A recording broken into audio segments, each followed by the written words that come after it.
हाय students, कैसे हो? Welcome to maths brick. तो बहुत सारे स्टूडेंट ने कमेंट में रिक्वेस्ट की थी कि प्रोबेबिलिटी डिस्ट्रीब्यूशन का मिसलिनियस एक्सरसाइज सॉल्व करो। तो आज हम वही स्टार्ट करने जा रहे हैं कि प्रोबेबिलिटी डिस्ट्रीब्यूशन मिसलिनियस एक्सरसाइज 8।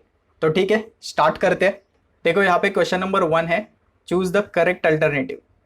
ठीक है, मतलब आपको मल्टीपल चॉइस क्वेश्चन सॉल्व करने हैं। इसमें क्वेश्चन 1 दिया है, F X is a C D F, capital F X दिया। कैपिटल एफ एक्स मतलब सी डी एफ होता है, क्यूमुलेटिव डेंसिटी फंक्शन। ये दिमाग दिमाग में रखना, C D F cumulative density function of a discrete RVX whose PMF is given by. ये PMF दिया मतलब प्रोबेबिलिटी का फंक्शन दिया। इसको अच्छे से पहले यहाँ पे लिखते हैं, P X is equal to K. अब देखो ये फोर एक्स दिया ना, ये ऐसे, इसको आप इस वे से भी लिख सकते हो, 4CX। क्लियर है? और आगे दिए एक्स की वैल्यू, दैट इज 0 1 2 3 और 4। क्लियर? 4 तक दिया है देखो यहाँ पे। नेक्स्ट 4 आगे बोल रहे कि probability of X equal to 0, 0 भी होगा। कब 0 होगा? ये इसके आंसर 0 भी हो सकती है। अदरवाइज, अदरवाइज का मतलब होता है कि आपने जो x की वैल्यू दी है 0 1 2 3, 0 1 2 3 4, इसके अलावा आप कुछ भी वैल्यू ले लो, प्रोबेबिलिटी 0। मतलब समझो x इक्वल टू 5 लिया आपने तो प्रोबेबिलिटी 0। समझ में आ रहा है? ठीक है, आगे चलते हैं। एफ ऑफ फाइव निकालना है। देखो एफ ऑफ फाइव की वैल्यू निकालनी है, F of five is equal to, ये वैल्यू निकालना है। ठीक है, तो कैपिटल एफ ऑफ फाइव निकालना है, मतलब CDF निकालना है। पर यहाँ पे एक प्रॉब्लम क्या है, मुझे ये के नहीं पता है, इस के को निकालना पड़ेगा। अब इस के को निकालने के लिए पहले इसको पूरे प्रोबेबिलिटी को सॉल्व करना पड़ेगा। एक्स इक्वल टू 0 के ऊपर वैल्यू क्या आती है, 1 के ऊपर, 2 के, 3 के ऊपर, 4 के ऊपर। ये टेबल मुझे पता होना चाहिए या फिर टोटल वैल्यू पता होनी चाहिए। तो ये पहले निकालते हैं। ठीक है, मैं पहले निकालता हूँ probability of x equal to 0। तो p ऑफ 0 एज्यूम करते हैं यहाँ पे। ओके, इसको कैसे सॉल्व करोगे? k 4c, x के जगह क्या आएगा? 0। ठीक है, अब ये k as it is 4c0। c का मतलब क्या होता है? c का मतलब भूल गए? कॉम्बिनेशन, मैंने पढ़ाया था। तो इससे पहले वाले लेक्चर देखो, एक्सरसाइज वाले क्वेश्चन देखो, उसमें आपको ये बताया मैंने, c का मतलब कॉम्बिनेशन होता है। तो 4c0, 0 दिखेगा आंसर, यहाँ पे 1 लिख दो, क्योंकि इसमें आंसर 1, सॉरी 0 नहीं होता है, 1 हमेशा होगा। 0 दिखेगा तो 0 दिखेगा तो हमेशा 1 होगा। ठीक है, तो p ऑफ 0 के बाद हम p ऑफ 1 सॉल्व करते हैं, 1। तो ये कैसे बन जाएगा? k 4c, x के जगह 1 आएगा, तो k 4c1 का आंसर तो 4 आता है कॉम्बिनेशन के हिसाब से, तो ये बन गया 4k। क्लियर? उसके बाद p of 2, probability of 2, so k 4c2। अब इसको कैसे सॉल्व करना है? ये k as it is, 4c2 का मतलब 4 को 2 डिजिट पीछे लाना है, 4 इंटू 3। ओके, और ये नीचे जो 2 है इसको 1 इंटू 2, ये पता है आपको सब, मैं सिर्फ रिपीट कर रहा हूँ। ठीक है, ये हुआ है पहले भी। 4 2 सॉरी 2 2 4, और 3 इंटू 2 6 हो जाएगा, तो ये 6k। क्लियर? उसके बाद p ऑफ आपको 3 निकालना है, सो k 4c3। ओके, सो k और 4c3 को 4 इंटू 3 इंटू 2, 3 डिजिट पीछे, उसके बाद 1 इंटू 2 इंटू 3, तो ये 3 3 2 2 तो गया, तो बचेगा क्या? 4k बचेगा, सिंपल। अब उसके बाद लास्ट x इक्वल टू 4 को सॉल्व करना है, so p of x equal to 4। तो x के जगह 4 पुट करो, 4c4 आएगा। क्लियर? k 4c4 को सॉल्व करोगे तो आंसर 1 आएगा, सॉल्व करके देखना, तो इसका आंसर आता है k, सिंपल k आएगा। ठीक है, अब मुझे k की वैल्यू कैसे निकालनी है? अब k के लिए क्या करोगे? ओके, जगह नहीं है, यहाँ पे लिख देता हूँ। देखो k के लिए क्या करोगे? सिंपल, आपको ये पता होना चाहिए, ये सब प्रोबेबिलिटी जो है, ये इस सब का एडिशन अगर करोगे तो पता है आपको कितना आता है? 1 आता है, कभी भी 1 आता है, PMF में पढ़ा था। ओके, प्रोबेबिलिटी का एडिशन 1 आता है। ठीक है, तो एडिशन करते जाओ ये सब k plus 4k plus 6k plus फिर से 4k प्लस ये k, कितना आता है? इज इक्वल टू 1 आता है। तो टोटल करो, ये 10 14 और 15 16, 16k हुआ। ठीक है, 16k आराम से लिखते हैं, 16k is equal to 1। So k is equal to 1 by, sorry k is equal to 1 by 16 हो जाएगा, ये 1 पहले, k is equal to 1 by 16 हो जाएगा। ठीक है, चलो k की वैल्यू निकल गई। अब देखो, आप डायरेक्टली यहाँ पे टिक मत करना, k is equal to 1 by 16, k नहीं निकालना है हमें, दिमाग में रखना, ये कन्फ्यूजन करने के लिए दिया। हमें निकालना क्या है? हमें एफ ऑफ फाई निकालना है, कैपिटल एफ ऑफ फाई। अब इसको कैसे निकालोगे, तो मुझे ये सब पहले रफ करना पड़ेगा। ये पहले स्क्रीनशॉट निकालो इसका, मुझे ये रफ करना है, और इसमें के की वैल्यू दिमाग में रखना 1/16, इसको दिमाग में रखना, ठीक है। ठीक है, स्क्रीनशॉट निकाला, ओके। सिर्फ ये वैल्यू दिमाग में रखना, के, 4K, 6K, 4K और के, बाकी सब मैं रफ करने वाला हूँ, के, 4K, 6K, 4K और के, ओके। चलो रफ कर देता हूँ ये सब। अब मुझे एक टेबल निकालना पड़ेगा, प्रोबेबली एक्स और पी एक्स, ओके। एक्स की वैल्यू कितनी थी, 0, 1, 2, 3 और 4, ओके। इसके ऊपर आंसर क्या आया था, के मतलब कितना है 1/16, ओके। बाद में कितना आया था 4K मतलब 4/16, उसके बाद 6K आया था तो 6/16, उसके बाद फिर से 4K आया था तो 4/16, और बाद में K आया था तो 1/16। ये क्लियर, ओके। देखो यहाँ पे K आया था ना, K 1/16, यहाँ पे आया था 4K मतलब x = 1 होगा तो 4K, तो उसके बाद ये 3K, उसके 3K नहीं, ये 6K आया था, उसके बाद 4K, फिर से K, तो ये सब मैंने K के जगह जस्ट वैल्यू पुट कर दिया, ठीक है। उसके बाद मैं कैपिटल एफ एक्स निकालूंगा। अब ये मैं टेबल में निकाल रहा हूँ। कैपिटल एफ एक्स का मतलब होता है cumulative density function. Cumulative density function मतलब 10th में पढ़ा था, क्यूमुलेटिव फ्रीक्वेंसी, याद आ रहा है, क्यूमुलेटिव ऐसे ऐड करते जाते हो आप, बता दोगे ऐसे।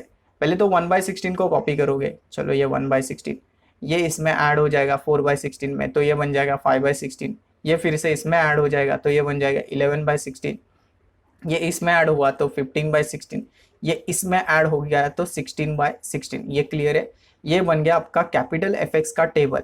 अगर समझो आपको क्वेश्चन में एफ ऑफ फाई नहीं, ये नहीं पूछा है, मैं बोलता हूँ कि मुझे चाहिए एफ ऑफ 3, तो आप बोलोगे हाँ 3 कहाँ पे, यहाँ पे। उसका आंसर एफ में कितना है, कैपिटल एफ में 15/16, समझ में आ रहा है। एफ ऑफ 1 बोला, कैपिटल एफ ऑफ 1, तो आप 1 देखोगे और उसका answer 5/16, clear, okay. But sir बोलोगे सर यहाँ पे एफ ऑफ फाई जो हमें निकालना है, फाई तो नहीं है, ठीक है, मैं बोलता हूँ फाई यहाँ पे पुट कर देता हूँ। फाई अगर पुट करूंगा तो उसकी प्रोबेबिलिटी कितनी बन जाएगी, 0। क्यों 0 बनती है, क्योंकि वो बोल रहे देखो अदरवाइज 0, मतलब x के अलावा 4 के आगे या फिर 0 से नीचे नंबर लोगे तो प्रोबेबिलिटी 0 आएगी। अगर ये 0 आता है तो 0 इसमें ऐड हो जाएगा, तो यहाँ पे भी 16/16 ही आएगा ना। अगर 6 लोगे, आगे कुछ नहीं है, 6 लोगे, 0 लोगे, तो ये ऐड होके यहाँ पे 16/16 ही हो जाएगा, मतलब आगे की प्रोबेबिलिटी सेम ही आएगी, क्लियर। मतलब एफ ऑफ फाइव के लिए 16/16 आंसर आएगा, दैट इज 1, तो आपका आंसर क्या बन जाएगा यहाँ पे 1, डी ऑप्शन, क्लियर, ओके। मैंने बहुत डिटेल में समझा है, इसके वजह से टाइम लगा, पर आपको ज़्यादा टाइम नहीं लेना है क्योंकि यहाँ पे 1 मार्क्स का क्वेश्चन होगा, ये रफली सब सॉल्व करना है। और एक चीज़ बता देता हूँ, देखो अगर समझो आपको यहाँ पे ऐसे पूछा होता तो एफ ऑफ -1, तो आप देखोगे सर यहाँ पे -1 नहीं है, -1 नहीं है, तो -1 आप यहाँ पे डालोगे, ओके, एक्स की जगह यहाँ पे -1, इसकी प्रोबेबिलिटी कितनी आएगी, 0, ओके।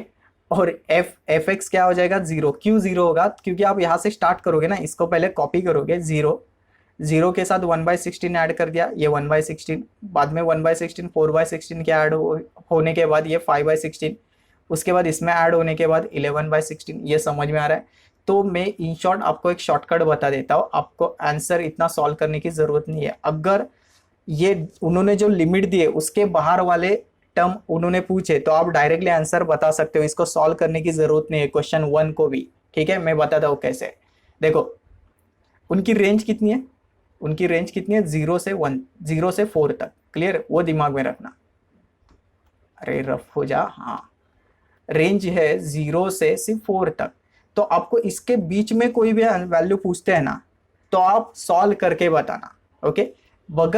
मगर अगर ये आउट ऑफ द बॉक्स जाते हैं, आउट ऑफ द बॉक्स मतलब 5, ये 6, ये 7, तो इस तरफ जाएंगे तो कैपिटल एफ एक्स का ऑलवेज वैल्यू 1 होगा। ये शायद आपको दिख नहीं रहा होगा, तो एफ एक्स का ऑलवेज वैल्यू ये 1 होगा, ये दिमाग में रखना। किस तरफ, इस तरफ, क्योंकि फाइनल आंसर 1 में वो ऐड होता जाएगा। बट अगर इस तरफ के नंबर पूछेंगे नेगेटिव वाले, जैसे कि -1, -2, तो कैपिटल एफ एक्स की वैल्यू हर बार 0 होगी, हर बार 0 होगी, क्लियर। सॉल्व करने की जरूरत नहीं, ये कंसेप्ट छोटा सा दिमाग में रखना, क्लियर। मैंने क्या बोला, उन्होंने जो रेंज दिए उसके बाहर ग्रेटर नंबर मतलब राइट साइड में जाओगे तो कैपिटल एफ एक्स की वैल्यू 1 होगी। लेफ्ट साइड में रेंज के बाहर लेफ्ट साइड में जाओगे कैपिटल एफ एक्स की वैल्यू 0 होगी। ओके, अब ये क्यों बताया, ये इसके लिए बताया क्योंकि क्वेश्चन नंबर 2 में देखो कैपिटल एफ एक्स निकालना है, is a CDF of a discrete RVX x whose distribution is this. आपको f ऑफ -3 लिखना है। अब बताओ मुझे f ऑफ -3 यहाँ पे है क्या। f ऑफ -3 देखो ना, -2 -1 0 1 2, रेंज के बाहर गया ना, -3 किस तरफ आएगा, इस तरफ। अगर इस तरफ का आंसर पूछ रहे सीधा 0। समझ में आया। समझो आपको इसमें f ऑफ 7 पूछा होता तो आप उसका भी आंसर 1 लिखते, बट अगर f ऑफ -1 पूछा होता तो उसका आंसर आप 0 लिखते। क्लियर। ओके, थोड़ा टाइम लिया मैंने, पर इससे आपका एग्जाम में टाइम बचेगा। ये सब मैंने जो सॉल्व किया वो सॉल्व करने की जरूरत नहीं है। ठीक है, क्वेश्चन नंबर 3 के ऊपर जाते हैं। x is a number obtained on uppermost face of the fair die thrown, then expected value निकालनी है। ये expected value of x निकालना है। ठीक है, ये निकालना है। ओके, तो पहले तो एक डाइस रोल करोगे तो x की वैल्यू क्या आएगी, 1 2 3 4 5 6 इतने आते। उसके सामने उसकी प्रोबेबिलिटी लिखते हैं। प्रोबेबिलिटी पहले हो जाएगी 1/6, दूसरी भी 1/6, तीसरी भी 1/6, तो सबके सब ये 1/6 से आते हैं। ये पता है ना, मैंने बहुत बार बताया। उसके बाद एक्सपेक्टेड वैल्यू निकालना है, तो एक्सपेक्टेड वैल्यू का फॉर्मूला दिमाग में रखना, summation of x into P x ऐसे आता है। Summation of x into P x, तो x इंटू पी एक्स करना पड़ेगा आपको। पहले से मल्टीप्लाई करोगे तो ये 1/6, दूसरे से मल्टीप्लाई करोगे तो 2/6, ये 3/6, बाद में 4/6, उसके बाद 5/6, उसके बाद 6/6। ठीक है, इसकी टोटल करो, समेशन करना है ना, तो डिनोमिनेटर वाला 6 तो एक बार लिख दिया मैंने, एडिशन करते जाओ। ये 6 4 10 15 और 21 को 6 से डिवाइड करोगे 21/6, तो शायद ये 3.5 ही आएगा। तो 3.5 लिखा है उन्होंने, हाँ दिया है, देखो ऑप्शन बी। ठीक है, उसके बाद इसका स्क्रीनशॉट निकालो, मैं रफ करने जा रहा हूँ। ठीक है, निकाला। चलो क्वेश्चन नंबर 4 को सॉल्व करना है। यहाँ पे PMF ऑफ RVX दिया है, हमें वेरिएंस ऑफ x निकालना है। पहले तो टेबल को मैं वर्टिकल टेबल में कन्वर्ट कर देता हूँ, x और px। ठीक है, क्या दिया है उन्होंने, 0 1 2 और ये q² 2pq और p²। ठीक है, वेरिएंस ऑफ x निकालने के लिए फॉर्मूला पता है आपको, summation of x² into P X होता है और minus summation of x px the whole square होता है। मतलब यहाँ पे एक्सपेक्टेड वैल्यू होता है, यहाँ पे ये एक्सपेक्टेड वैल्यू। ठीक है, आप शायद अपने अलग फॉर्मूला पढ़ा होगा, सेम ही है वो फॉर्मूला। पहले क्या निकालो, x इंटू पी एक्स निकालो, मतलब इस कॉलम को कंप्लीट करो। बाद में x² इंटू पी एक्स निकालो, इसको निकालो, इस वाले को। ठीक है, हाँ, तो x इंटू पी एक्स करते हैं, 0 into q is 0, 1 into 2pq it is 2pq। उसके बाद ये 2p², समझा। अब x² इंटू पी एक्स निकालना है, x² into P x, x का स्क्वायर करो, इस 0 का स्क्वायर कितना होगा, 0 इंटू क्यू² से मल्टीप्लाई करोगे 0, 1 का स्क्वायर 1 ही होगा, 2pq से साथ मल्टीप्लाई होने के बाद 2pq, 2 का स्क्वायर 4, सो 4 और p²। ठीक है, अब आराम से लिखना, इसका समेशन देखो, 0 ऐड होने के बाद कुछ फर्क नहीं पड़ता है, बट ये ऐसे होगा 2pq प्लस 2p², समझा। 2pq उसमें ऐड हो जाएगा ये 2p²। चलो उसके नीचे इसका समेशन लिख दो, 2pq प्लस 4p का स्क्वायर। ठीक है, अब वेरिएंस के फॉर्मूले में पुट कर दो, x² px, ये है ना x² px, लिख दो x² px। ठीक है, क्या है वो, 2pq plus 4p² minus x summation of x px the whole square, ये है ना 2pq प्लस 2p का स्क्वायर द होल स्क्वायर। ठीक है, अब ध्यान देना, आराम से सॉल्व करना। इन दोनों में कुछ कॉमन मिल रहा है क्या, देखो इनमें 2p कॉमन आ रहा है, पर उसका स्क्वायर है, यहाँ पे स्क्वायर है, तो वो भी दिमाग में रखना। ओके, तो ये इसको तो कुछ नहीं करना है, इसको एज इट इज रख दो। चलो रख दिया। इसमें से 2p का स्क्वायर मैं कॉमन निकाल रहा हूँ और अंदर बचेगा ये q, उसके बाद ये p² वाला एक p बचेगा। ठीक है, अब ध्यान देना, 2pq plus 4p² minus 2p का स्क्वायर, ये हो जाएगा 4p स्क्वायर, 2p का स्क्वायर 2 का स्क्वायर 4, p का स्क्वायर p स्क्वायर। ठीक है, अब q प्लस p के जगह क्या लिखूं, तो बाइनोमियल डिस्ट्रीब्यूशन में पढ़ा है p प्लस q 1 आता है, p is a probability of success, q is a probability of failure, पढ़ा है ना ये। तो q प्लस p का आंसर भी 1 आएगा, तो इसको लिखने की भी जरूरत नहीं है।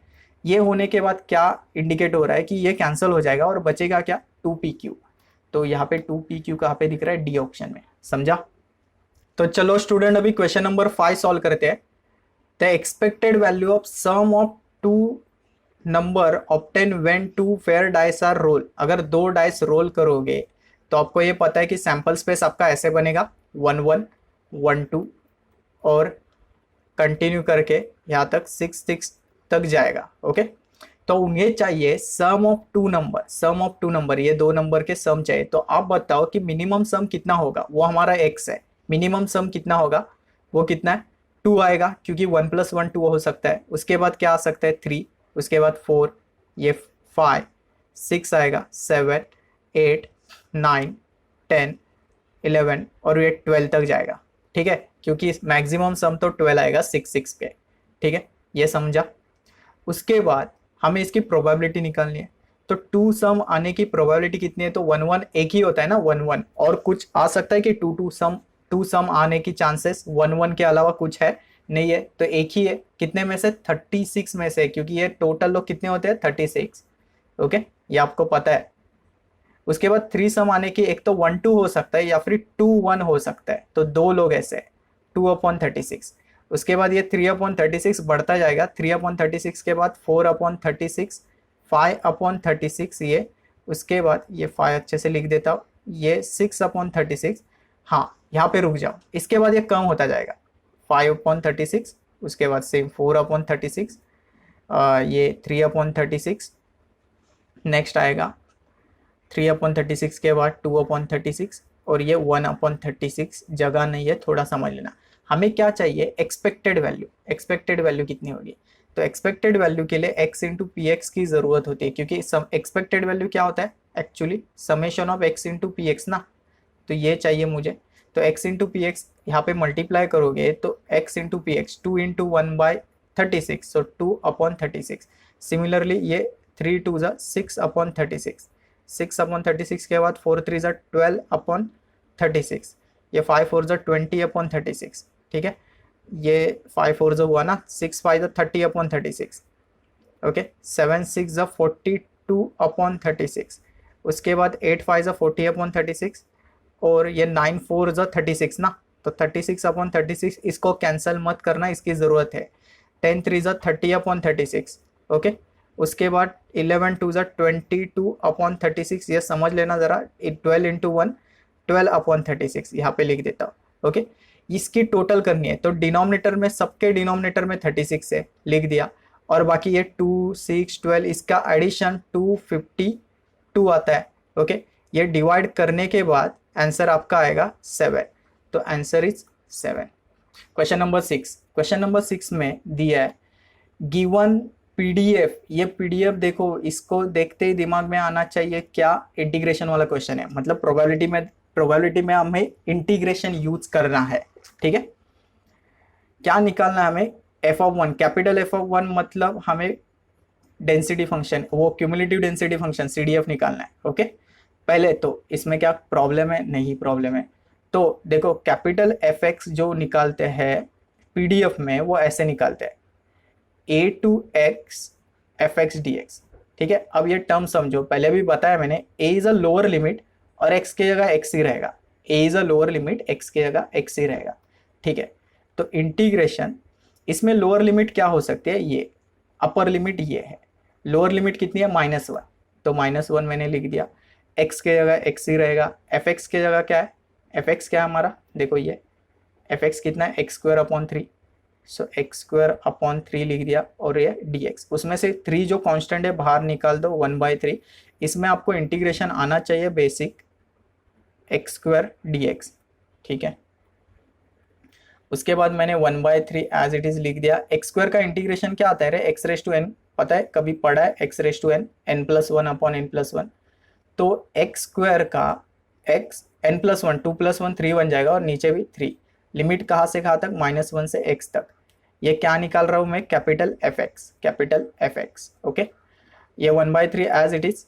पहले अपर लिमिट पुट करेंगे, x की जगह x पुट करोगे तो कुछ फर्क नहीं पड़ता है, एज इट इज लिख दो। अब x की जगह -1 पुट करोगे तो -1 का क्यूब अपॉन 3, ये समझा, -1 यहाँ पे पुट कर दिया आपने, ठीक है।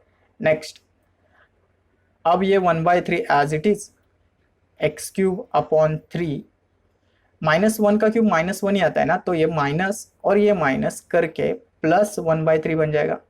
ओके, ये कैपिटल एफ एक्स।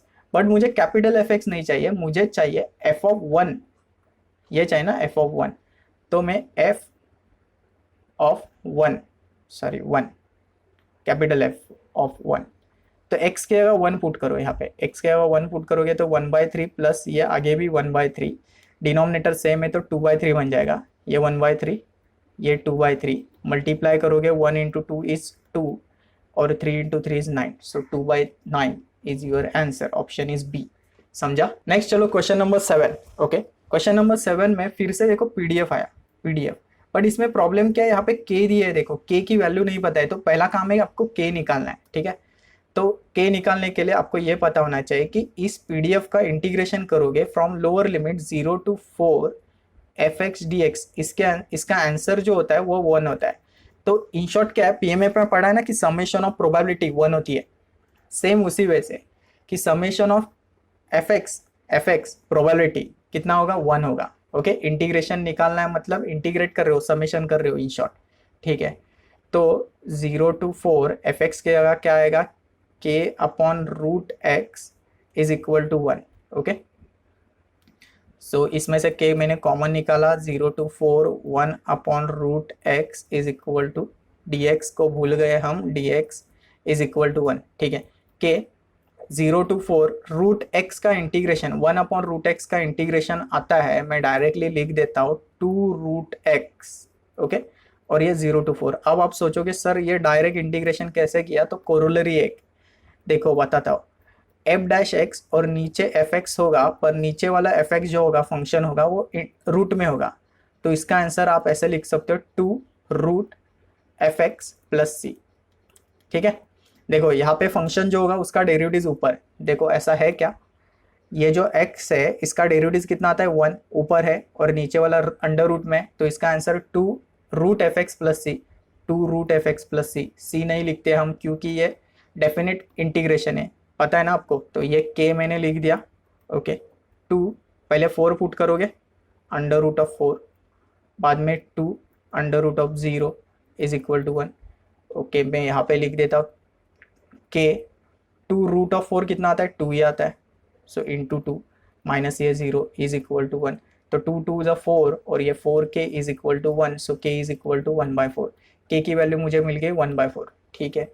अब क्या करेंगे, इसको रफ करेंगे क्योंकि मुझे 1/4 आंसर नहीं चाहिए, मुझे एक्सपेक्टेड वैल्यू निकालना है, ठीक है। तो इसको मैं रफ कर देता हूँ, स्क्रीनशॉट निकालो पहले। ओके, चलो k कितना आया था, 1/4। एक्सपेक्टेड वैल्यू कैसे निकालते हो, इसमें एक्सपेक्टेड वैल्यू के लिए इंटीग्रेशन सेम 0 to आप 4 करोगे और यहाँ पे x² इंटू एफ एक्स करना पड़ता है, sorry x into F x, x² नहीं, x into F x dx ऐसे होता है, ठीक है। सो 0 to 4 ये फॉर्मूला है, मैंने बताया पहले, x एफ एक्स के जगह क्या आएगा, k upon root X. Okay, इसमें क्या होगा, इसमें ये रूट एक्स और ये x कैंसिल होके यहाँ पे बचेगा सिर्फ रूट एक्स। अब ये कैसा हुआ, तो सिंपल देखो, ये x है ना, उसके जगह आप root X into root X लिख सकते हो, और यहाँ पे k अपॉन नीचे तो रूट एक्स है, तो ये कैंसिल होके रूट एक्स बचेगा। समझ में आया होगा, ठीक है। नेक्स्ट आगे चलते हैं, तो k कांस्टेंट है, k को मैंने बाहर फेंक दिया, 0 से 4 अंदर बचेगा सिर्फ रूट एक्स और dx। अब रूट एक्स का इंटीग्रेशन निकालने के लिए पहले इसको कन्वर्ट कर दो, किस में कन्वर्ट करना है आपको, x⁻½ dx, इसको इसमें कन्वर्ट कर दो। सो k x⁻½ मतलब x⁻n के हिसाब से ही जाएंगे, n+1 अपॉन n+1। तो मैं अब भी डायरेक्ट लिखता हूँ, आपको ये समझ में भी आना चाहिए, x⁻½ प्लस 1 कितना आता है, 3/2, नीचे भी ½ प्लस 1, सो 3/2 ही आएगा, और लिमिट कितना है, 0 से 4, और k की वैल्यू पता है ना आपको, k कितना निकाला था हमने, 1/4, k तो लिख दिया। ओके, और ये x⁻³ और ये भी 3/2 में कॉपी कर देता हूँ 0 to 4। ठीक है, अब ध्यान देना, अब मैं क्या करता हूँ, ये 3/2 को ऊपर भेज देता हूँ, उल्टा हो जाएगा, उल्टा मतलब 3/2 का 2/3, सो 1 के जगह जाएगा 2, नीचे है 4 और ये 3, देखो 2/3, समझा। नीचे x⁻³ और 0 to 4, पहले पुट करोगे आप 4, सो 2 1 जा 2 2 जा, ये कैंसिल कर दो ना, यहाँ पे 2 बचेगा, 3 2 जा 6, तो ये 1/6 बचेगा। ठीक है, पहले तो 4 पुट करोगे तो 4⁻³ माइनस ये 0⁻³/2, इसको फर्क ही नहीं पड़ता है, सीधा 0 लिख दो।